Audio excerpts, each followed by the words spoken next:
Mas hoje nós vamos ler novamente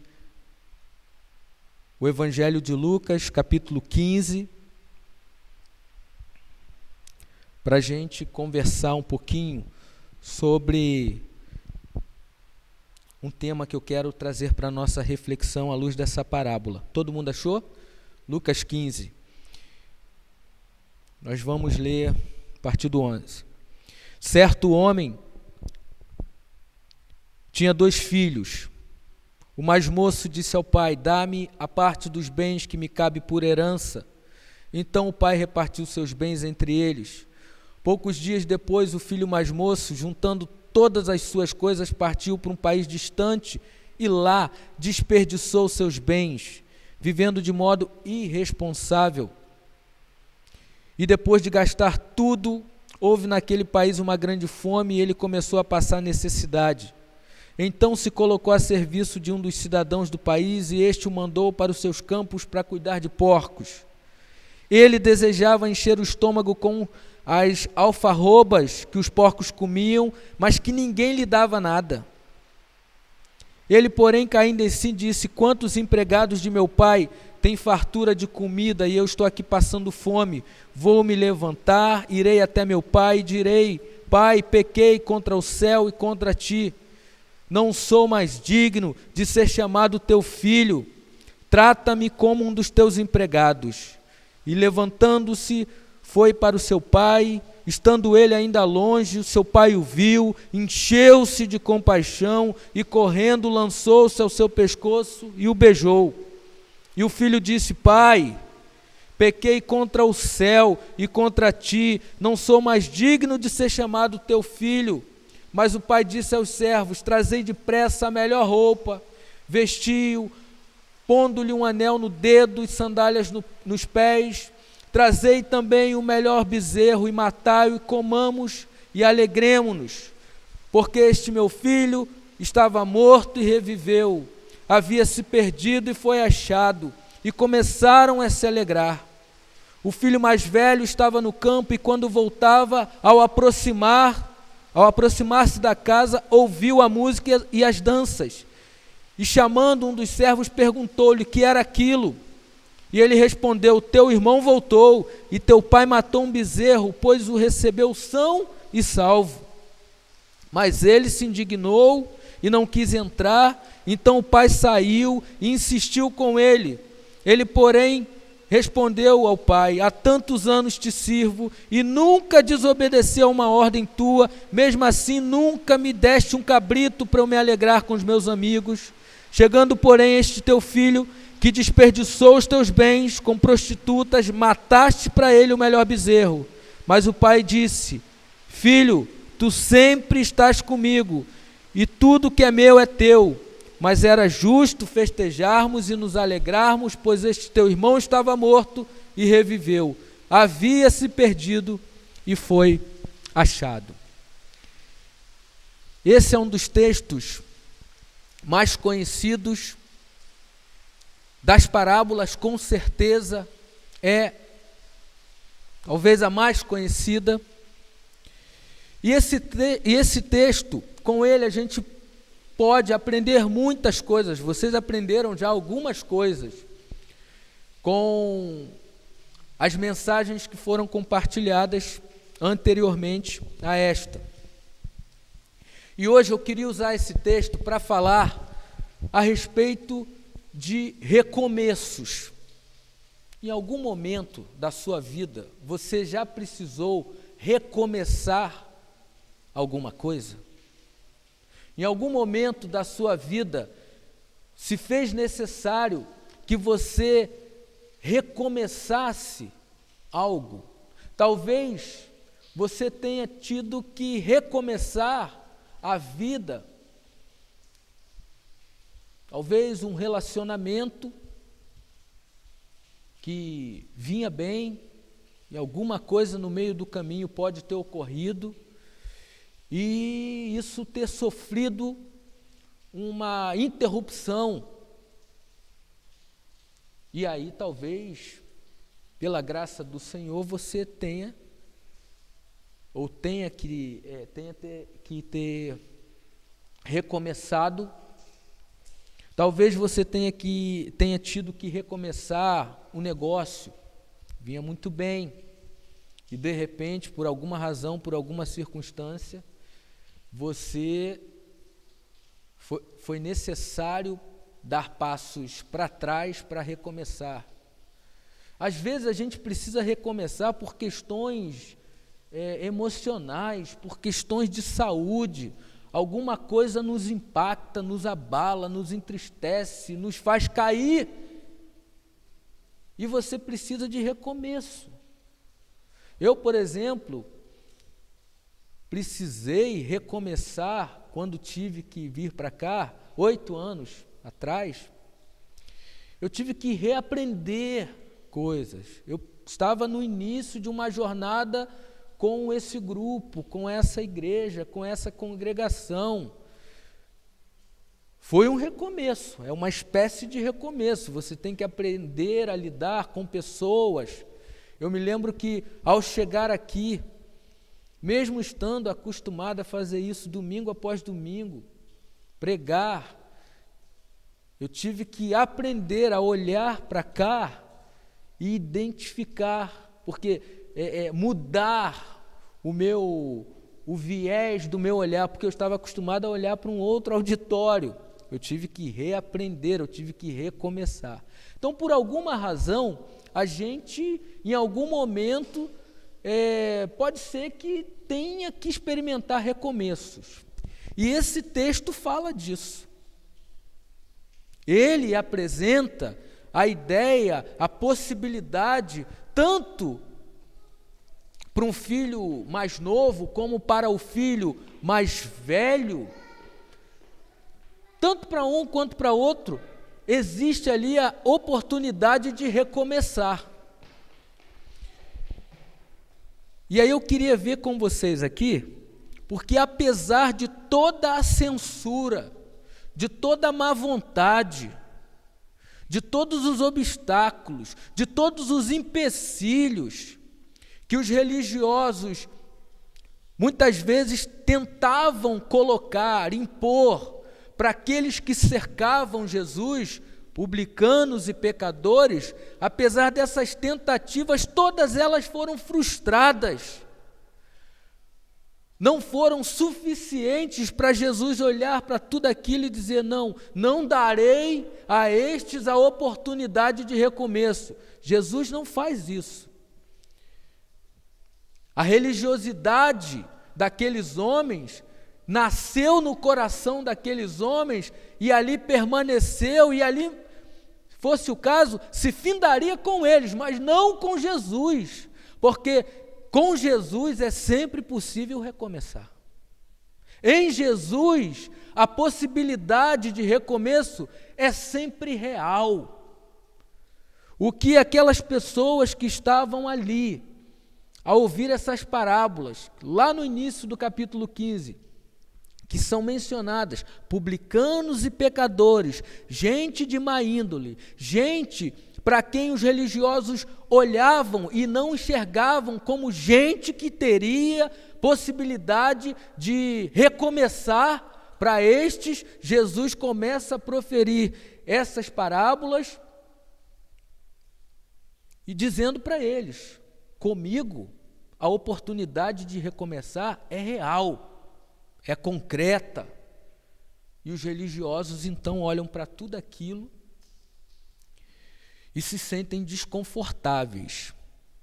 Mas, apesar de tudo isso, nada disso foi suficiente, nada disso foi empecilho, nada disso teve força suficiente para fazer com que Jesus deixasse de oferecer essa oportunidade de recomeço. Então, eu quero ver com vocês aqui algumas coisas, alguns elementos que são chave para que recomeços se tornem possíveis. Alguns elementos que são necessários para que o recomeço aconteça. A primeira coisa para a qual eu quero chamar a sua atenção é o seguinte: recomeços podem exigir daqueles que querem recomeçar, podem exigir humildade. recomeços podem exigir de mim e de você, uma vez que a gente cai na real, uma vez que a gente deseja refazer a vida, uma vez que a gente deseja recomeçar, pavimentar o caminho de uma outra forma, com outros meios, isso pode exigir de mim e de você humildade. É isso que a gente encontra aí nesse texto. A gente encontra um jovem, a partir do verso 12, que toma uma decisão, que tem no seu coração o desejo de viver de uma maneira equivocada. Olha o que diz o verso 12. O mais moço disse ao pai: dá-me a parte dos meus bens, que me cabe por herança. Então o pai o repartiu entre eles. Esse era o desejo daquele jovem. Apesar de não fazer muito sentido, apesar de não fazer sentido algum, exigir algo em vida do seu pai, é como se ele dissesse: pouco me importa se o meu desejo reflete no fundo, o desejo só pelos bens e o não desejo por ti. Ou seja, pouco me importa se isso quer significar a tua morte. Não me importa. Dá-me o que é meu por direito. Dá-me o que é minha parte da herança. E o pai deu. Incrivelmente, totalmente desprendido, de forma absurda, e o texto serve para mostrar isso mesmo. O absurdo dessa ação do Pai, o que nos leva a crer que Deus é um Deus, por conta de graça e amor, infinita bondade. As suas ações, elas estão para além daquilo que a gente, trata como lógico. É absurdo. Ele dá. E diz o texto, verso 13: poucos dias depois, o filho mais moço juntou tudo. Juntando suas coisas, partiu para um lugar distante e lá desperdiçou seus bens vivendo de maneira irresponsável, sedento de autonomia. Vou fazer o que eu quero porque o nariz é meu, a vida é minha. Já ouviu essa frase em algum lugar? Ou talvez já disse essa frase alguma vez? A vida é minha, eu vivo como eu quero. E ali, aquele desejo demonstrando, fazendo transbordar todo o seu egoísmo, todo o seu desprezo, não se importando se está ferindo o coração do pai, que o amava absurdamente. O pai entrega conforme o pedido do filho, e o filho vive de uma maneira totalmente dissoluta, desregrada, vive como um esbanjador, vive como um irresponsável, vive o seu sonho de liberdade, mas que na verdade esse sonho de liberdade era um sonho de liberdade, mas ele estava experimentando uma vida de escravidão, escravo dos seus desejos, do seu coração, que não tem absolutamente nada que não seja referência ao seu próprio ego. E aí ele experimenta, por conta disso, um momento difícil. Depois de gastar tudo, verso 14, houve naquele país uma grande fome, e ele começou a passar necessidade. Gastou tudo, perdeu dinheiro, perdeu os amigos, perdeu dinheiro, perdeu o prazer, porque o que dava sentido à sua vida eram os seus bens. Perdeu os seus bens, perdeu toda a referência, ou aquilo sobre o que ou a respeito do que ele deixava seguro, perdeu tudo. E aí, a situação vai ao momento mais indigno, Porque diz o verso 15 que ele colocou a serviço de um dos cidadãos do país, e este o mandou trabalhar nos seus campos para cuidar de porcos. Esse era um trabalho considerado imundo para o judeu. E essa é a condição que muitas vezes, por conta das nossas ações ou pensamentos e decisões equivocadas, eu e você podemos estar sujeitos a viver esse tipo de vida indigna, vida de bicho, a desejar comer comida de bicho, a viver literalmente no lamaçal. E fazendo uma aplicação para a gente, no lamaçal do pecado, achando que está tudo muito bom, que está tudo muito bem, que está tudo fazendo sentido, até que o sujeito olha para si e diz: não é possível que eu estou vivendo dessa maneira. E aí, quando ele cai em si, verso 16 diz que ele desejava encher o estômago com as alfarrobas que os porcos comiam, mas que ninguém lhe dava nada. Ele, porém, caindo em si, disse: meu Deus, quantos empregados do meu pai têm fartura de comida? São servos, mas vivem com dignidade. Não tem necessariamente aquilo que podem dizer, falando do contexto do primeiro século. Comida de um servo é pão e água. Ele não tem bens. Ele administra, ele cuida daquilo que não lhe pertence, mas ainda assim, quantos empregados de meu pai têm fartura de comida e eu estou aqui passando fome, vivendo uma vida indigna.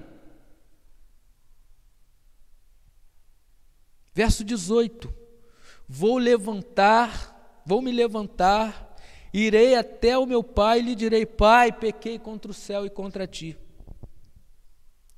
E levantando-se foi para o pai. Estando ele ainda longe, seu pai o viu, encheu-se de compaixão, correndo, lançou-se ao seu pescoço e o beijou.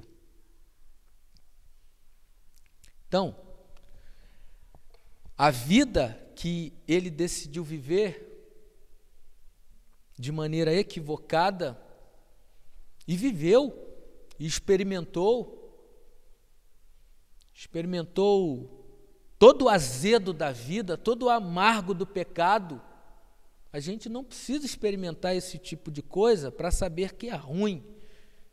A gente não precisa chegar no fundo do poço, mas em alguns momentos, por algumas razões, às vezes por decisões nossas e até por decisões de outros, estamos sujeitos a experimentar isso. Mas o que esse texto está dizendo é que ao recomeçar, a gente precisa ter humildade para dizer: pequei contra ti, Senhor, pequei contra o céu. Essa oração é uma oração profunda, em que ele olha, imagina ele dizendo, o judeu olhava para o céu, orava olhando para o céu, dizendo: pai. Então ele está dizendo: pai, eu pequei contra ti, eu pequei contra o céu, de maneira que hoje eu não sou digno de ser chamado teu filho.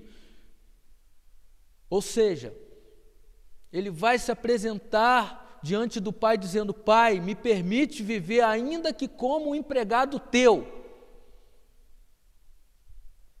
O texto diz que o pai vai ao encontro dele e o abraça. Verso 20: estando ele ainda longe, seu pai o viu, encheu-se de compaixão. Ou seja, palavra misericórdia, colocou o seu coração na miséria do filho e disse: filho, vem que eu te abraço, vem que eu te acolho, vem que eu te resgato, vem que eu vou te tratar da maneira como eu, enquanto pai, desejo tratar os meus filhos. Pouco me interessa o modo como você desejou viver, mas vem, e ele vai, e recebe ali as honras de retorno como filho, sandália nos pés, roupa limpa, anel no dedo. Ou seja, recebe de volta toda a dignidade que você perdeu com suas ações insensatas, imprudentes, que te fez experimentar uma vida que não é boa. Agora, o verso-chave é o verso 18 e 19. Eu vou até o meu pai e lhe direi: Pai, eu pequei. Eu não sou mais digno de ser chamado teu filho. Trata-me como um dos teus empregados. Ou seja, espírito de humildade. Ele está quebrado. Ele está moído. Ele está vulnerável. E aí, a alternativa que ele tem é recorrer à compaixão do Pai. E ao fazer isso, ele recebe o amor, a compaixão, a misericórdia. Tudo se revela na figura desse Pai, como se fosse o próprio Deus recebendo os pecadores, os publicanos. Então, se nessa manhã você olha para a sua vida e reconhece que por alguma razão você precisa recomeçar, o primeiro passo desse recomeço deve ser agir, ter a sensibilidade de dizer para si mesmo: eu preciso ter humildade de espírito para começar, ou para recomeçar. Eu preciso recomeçar, e a primeira coisa que eu preciso fazer é reconhecer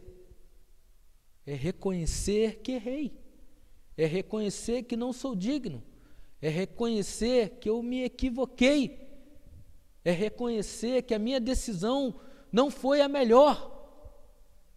Pai, pequei contra ti.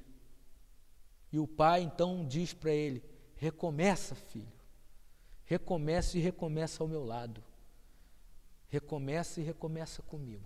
Então essa é o primeiro elemento para um recomeço. Recomeço pode exigir de você senso, espírito de humildade. Mas recomeço também vai exigir de você arrependimento.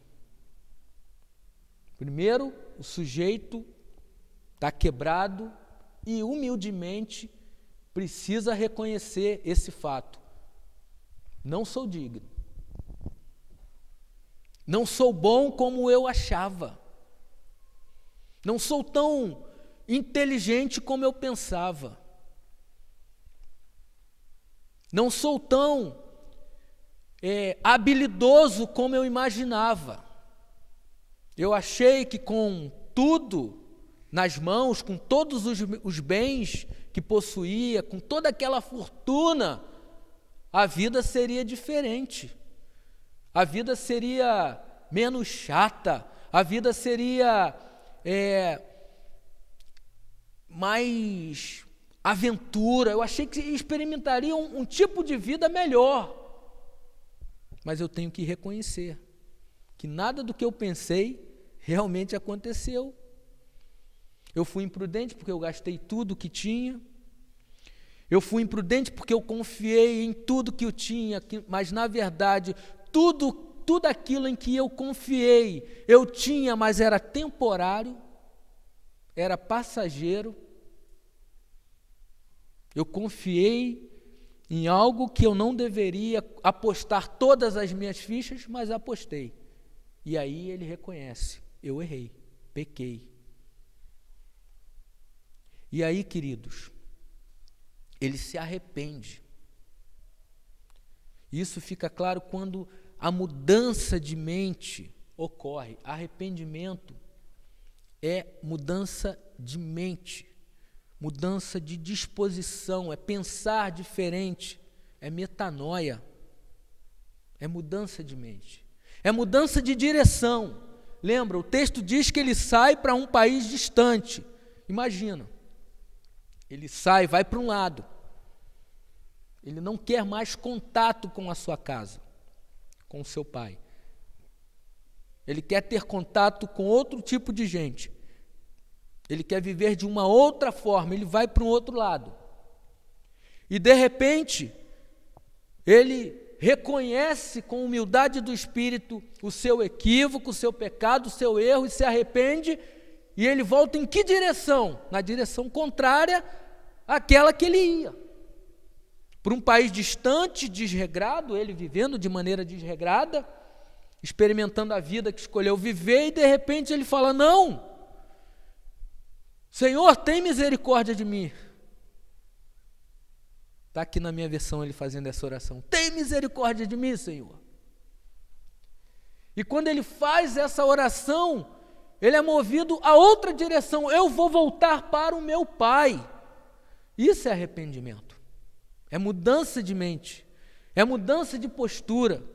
Então, recomeço pode exigir de você a mudança de mente, fazer as coisas de uma outra forma, reordenar a vida de um outro jeito.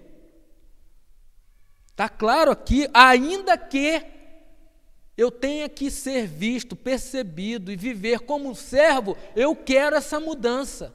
Basta dessa vida indigna, dessa vida de bicho, que o pecado me fez experimentar. Basta, ainda que seja eu visto, percebido pelos outros e pelo meu Pai como servo, eu quero experimentar isso. Então ele muda radicalmente. Se o meu Pai me desejar receber assim, está ótimo, está bom. Se o meu Pai quiser me aceitar como um trabalhador dele, está suficientemente bom para mim. Isso demonstra o seu arrependimento. E ele age então conforme planeja, ele volta e o Pai o recebe. Então, o que tem que ficar claro aqui para a gente? Não existe recomeço, não existe possibilidade de viver diferente fazendo as mesmas coisas. Não existe condição de se experimentar o novo vivendo da forma velha. Não existe possibilidade de experimentar o novo fazendo as mesmas coisas que eu vinha fazendo. Olha, eu desejo muito aquilo, mas você não vai experimentar, porque para fazer aquilo, você precisa fazer diferente. Enquanto você viver da mesma maneira, você vai colher os frutos do modo como você está vivendo. Não tem como experimentar o novo. E o meio para você experimentar o novo é experimentando arrependimento. Como disse Martin Lloyd Jones, arrependimento é a porta para o reino de Deus. Você precisa passar por essa porta. Quando você passa por essa porta, uma vez que já há disposição do Pai de colocar sandália nos teus pés, te dar vestimentas novas e um anel no dedo, restaurando essa dignidade, você passa por ali, você recebe um outro tipo de vida, você experimenta um outro tipo de vida. Agora, uma coisa é certo, não dá para experimentar uma vida nova trilhando caminhos antigos. Caminhos antigos, hábitos antigos, não abrem novas portas. Não vão te permitir experimentar o novo. Para viver o novo, você precisa experimentar o novo. Experimentar a vida nova. Mudança de mente, mudança de coração, mudança de comportamento. E aqui eu não estou falando de mudança de comportamento enquanto simplesmente comportamento moralista. Faz isso, porque isso é certo, é que não é isso. Eu estou falando de uma mudança que ocorre de dentro para fora. Só quem pode produzir isso é o Senhor. E à medida que a gente experimenta o arrependimento, essas coisas a gente experimenta enquanto transformação.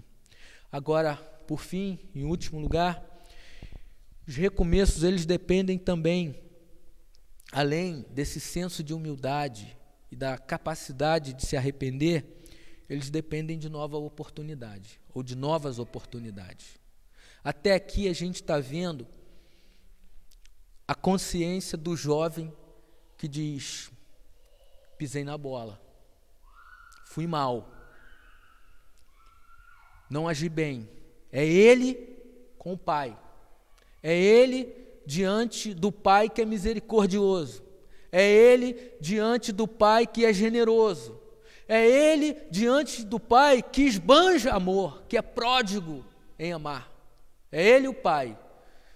Agora, você sabe que as nossas relações, elas podem ter significado, podem ter dinâmicas, elas têm isso definido pela nossa relação com o Pai. Com o Pai. Então, se eu vivo para a glória de Deus, se eu conduzo a minha vida de uma maneira que agrada o coração de Deus, isso afeta os outros. Mas também é possível que em algum momento a vida dos outros, eu tenha que encarar a vida dos outros para recomeçar. Por quê? Olha o que diz o verso de número 25. Estou diante do Pai. O Pai já me recebeu. Já acendeu o braseiro. Já tem churrasco. Já tem festa. Verso 25. O filho mais velho estava no campo. E quando voltava, ao aproximar-se da casa, ouviu a música e dança. Tem algo estranho aí. Eu não recebi convite, não recebi aviso de festa alguma. O que está acontecendo? E chamando um dos servos, perguntou-lhe: o que está acontecendo? E a resposta: teu irmão voltou, e teu pai matou um bezerro, pois o recebeu são e salvo. Mas ele, diz o verso 28, se indignou e não quis entrar, bateu o pé, fez pirraça. Não vou, não volto, não quero participar, não tenho nada a ver com isso. É possível que em algum momento que a gente tenha que experimentar recomeços, isso dependa também da boa vontade das pessoas. É possível que você tente recomeçar, esteja disposto a recomeçar, experimentou lá o quebrantamento, agiu com bom senso e humildade, dizendo: eu errei, eu pequei, me arrependo. Mas talvez um dos elementos que você tenha que aprender a lidar é com o outro que está diante de você. É possível que algumas pessoas se coloquem diante de você desconfiado. Algumas pessoas olhem para tudo aquilo que você fez e digam: não, ele não merece essa oportunidade. Ele não merece a chance de recomeçar. É isso que a figura do filho mais velho é a figura dos fariseus, dizendo isso para os publicanos e pecadores. Essas pessoas não merecem de ti essa confiança que você está dando. Essas pessoas não merecem ser tratadas por ti da maneira, receber de ti o tratamento que você está dando. Elas são indignas. Elas não merecem isso. E aí Jesus fala: olha, é assim que Deus trata um pecador que se arrepende. E vocês deveriam celebrar o fato dessas pessoas desejarem recomeçar. E mais do que celebrar, deveriam garantir a ela a oportunidade de recomeçar. Ajudem, cooperem, celebrem com ela. E o texto está dizendo que o cara ficou irado, não desejando isso, não quero participar. Então, pode ser que em algum momento, talvez porque você feriu alguém, talvez porque você tenha proferido uma palavra e machucou alguém, alguém olhe para você e diga: olha, não quero participar disso. Não quero participar disso. Não quero que você recomece, pelo menos não perto de mim. O jovem encontrou a desconfiança do irmão, o jovem encontrou o sentimento de justiça própria do irmão, dizendo: bom sou eu, que nunca fiz isso. mas que carecia de recomeço também. Por quê? O pai vai dizer para ele: meu filho, tu sempre esteve comigo, tudo que é meu é teu. Só que ele nunca viveu assim. Embora ele nunca tenha ido para uma terra distante, ele também estava distante do seu pai. Ele também não tinha o coração devotado ao seu pai. Ele queria, no fundo, experimentar o tipo de vida dele, justiça com as próprias mãos. Então, queridos, eu gostaria de encerrar dizendo isso para vocês. Apesar de muitas vezes ser difícil recomeçar, é possível. E é possível porque Deus está sempre de braços abertos, esperando os seus filhos, dizendo para os seus filhos: filho, é tempo de recomeçar. Então, se nessa manhã você olha para a sua vida e enxerga a necessidade de recomeçar por alguma razão, a partir de algum ponto, pouco importa as circunstâncias que você está vivendo, saia daqui com essa convicção: Deus está de braços abertos dizendo para você: filho, é possível recomeçar. Amém?